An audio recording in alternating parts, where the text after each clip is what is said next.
Good afternoon, Sir Bahandi. I am Baldado Ronaline, and I will be the one who report about learners with difficulty seeing. So, learners with difficulty seeing are individuals who have visual impairments, challenging for them to see clearly or at all. These learners may have partial or complete blindness and low vision. Learners with difficulty seeing students in the classroom will exhibit different levels of clarity of eyesight or visual acuity. There may be some students with hampered or restricted vision. Learners with difficulty seeing are those with issues regarding sight that interfere with academics. So, in a classroom setting, it is important to understand that not all students have the same visual abilities. Some students may have reduced clarity or acuity of eyesight, which can make it a distance or to read small print. This can be caused by a variety of factors such as refractive errors, eye diseases, or neurological conditions. So these students may require accommodations such as larger print materials, sitting closer to the board, or assistive technology. It is important for educators to be aware of these individual differences and to provide appropriate support to ensure that all students have equal access to the curriculum.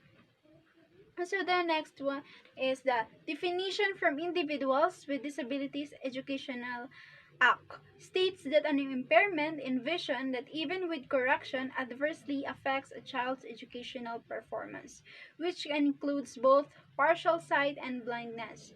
These students may need to have their eyesight corrected by wearing glasses or other optical devices.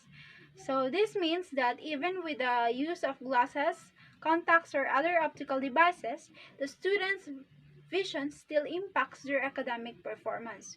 Students with visual impairments may require additional support and accommodations in the classroom, such as a larger print materials, assistive technology, or extra time for assignments or assessments. Educators and their families to develop an individualized education plan that meets the students' unique needs and supports their academic success. It is important to note that visual impairment can impact students in different ways, depending on the severity of the impairment and the age and developmental level of the student. Therefore, it is crucial for educators to work closely with students, families, and other professionals to provide the most effective support and accommodation for each individual student. For the next slide is, learners with difficulty seeing often have physical signs such as crossed eyes, squinting, and eyes that turn outwards. They may also be clumsy, usually bumping into objects which can causes them to fall down. They like to sit near the instructional materials or at times would stand up and go near the visual aids. So, that learners who have difficulty seeing may exhibit various physical signs that indicate their vision impairment. Crossed eyes, also known as strabismus, is a common condition where the eyes are not properly aligned with each other. This can lead to problems with depth perception, eye movements, and double vision. Squinting is another physical sign of vision difficulty, where the learner may cover or close one eye to try and improve their vision. Blurry vision is also a common symptom of vision problems which can cause the learner to have difficulty seeing clearly. Eyes that, eyes that turn outwards or extropia is another condition that can be a sign of vision difficulty. This occurs when one or both eyes that turn outward instead of focusing on the same point. This can cause problems with eye coordination and can affect the learner's ability to see clearly. Learners with vision difficulties may also exhibit clumsiness, frequently bumping into objects or falling down.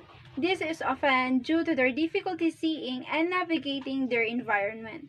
They may also prefer to sit near instructional materials or visual aids to improve their ability to see and understand the information.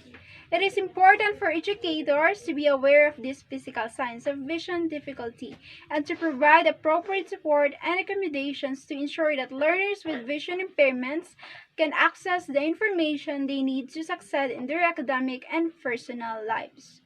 So, the next is, learners with difficulty seeing may also show poor eye-hand coordination. So this can be seen in their handwriting or poor performance in sporting activities. Another indication is poor academic performance, as these students might have difficulty reading as well as writing. So that learners with difficulty seeing may also exhibit poor eye-hand coordination, which can manifest in a variety of ways. For example, learners may have difficulty with handwriting or fine motor tasks, such as cutting or drawing. As they are unable to perceive the details of what they are doing, they may also struggle with sporting activities that require hand-eye coordination, such as catching a ball or hitting a target. Additionally, learners with vision difficulties may experience poor academic performance due to their struggles with reading and writing. They may have difficulty reading small print or distinguishing between letters that look similar. This can make it challenging for them to comprehend written information and complete written assignments.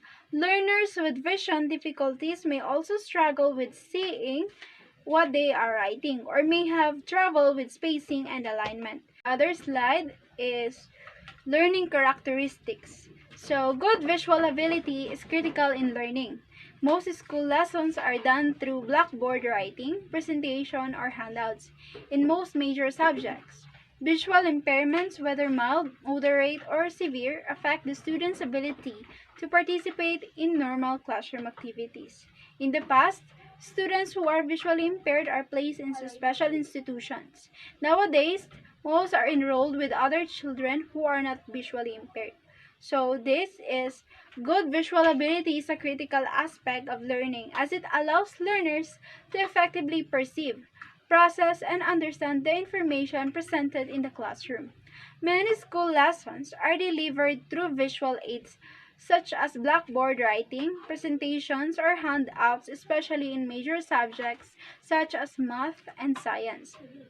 Visual impairments, whether mild, tolerate, or severe, can significantly impact a learner's ability to participate in these normal classroom activities. For learners with visual impairments, assessing and understanding visual information can be challenging. They may be struggle to see the blackboard or read small print on the handouts, making it difficult to follow along with the lesson. This can lead to frustration, disengagement, and poor academic performance. In the past, learners who were visually impaired were often placed in special institutions or segregated from their peers in mainstream classrooms. However, today, more and more learners with visual impairments are being enrolled in regular classroom alongside their non-visually impaired peers. This is due in part to increased awareness of the importance of inclusive education and advances in technology that allow for greater accessibility. So, the next is learning with difficulty seeing have restricted ways to learn incidentally from their surroundings, since most of them learn through visual clues. Because of this, the other senses are used to acquire knowledge. Due to the limited ability to explore the environment, low motivation to discover is present. So, learners with difficulty seeing may face challenges in learning incidentally from their surroundings, as they primarily rely on visual clues to interpret and make sense of the world around them. This can limit their ability to engage with their environment and acquire knowledge in the same ways as their non-visually impaired peers. To compensate for these limitations, learners with visual impairments may rely more heavily on their other senses, such as hearing, touch, and smell, to gather information and make sense of their surroundings. For example, they may listen closely to sounds or use their sense of touch to explore different textures and shapes. However, despite their use of other senses, learners with visual impairments may still face challenges in exploring and navigating their environment due to their limited ability to see.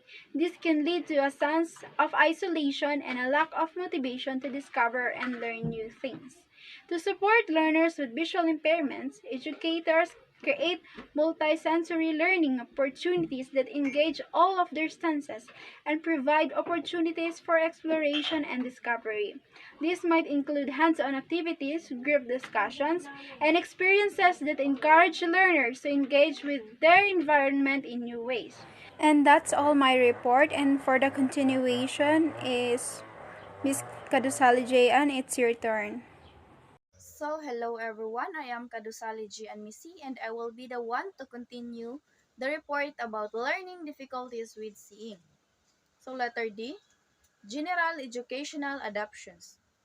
Modification in teaching is needed to accommodate students with difficulty seeing. So, these are the following strategies may be considered. So, the first strategies are if the use of book is part of your lessons, so students with difficulty seeing should be informed ahead of time so that they can be ordered in braille or in an audio recorded format.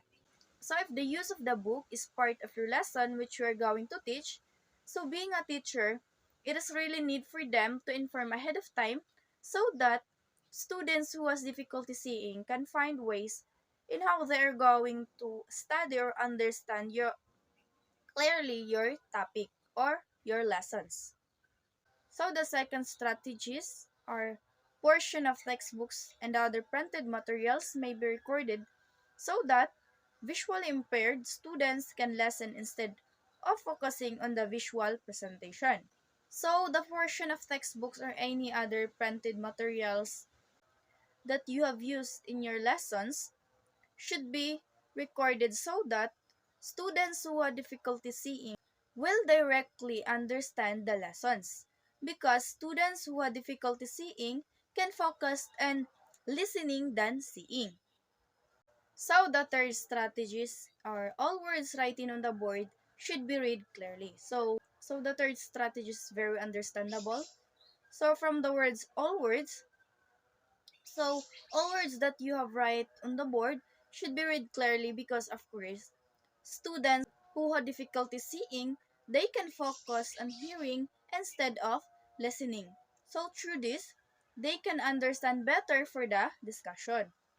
The first strategies are students with difficulty seeing should be seated near the board so that they can easily move close to the instructional materials used during the lessons. So students who have difficulty seeing, of course, it is important to sit in front for them to easily move close of your IMs or instructional materials, which you're going to use during your discussion of your lessons.